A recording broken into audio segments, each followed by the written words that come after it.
Kvalitātes zīme no mutes mutē. Par nākamo audzētavu šaubu nav. Skatāmies! Iestādītas sapņi ražo.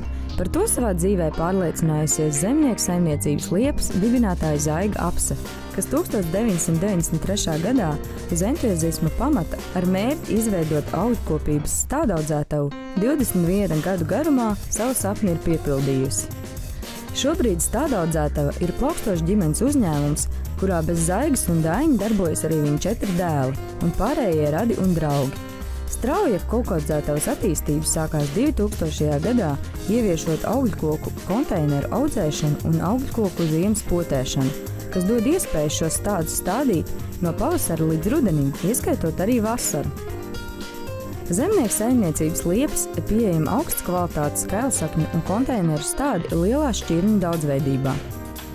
Stādaudzētavas sortimentā ir tādas tradicionālās kultūras kā saldie ķirši, zemie ķirši, dažādi ābeļu, bumbieru, plūmju, ugulāju un rožu stādi.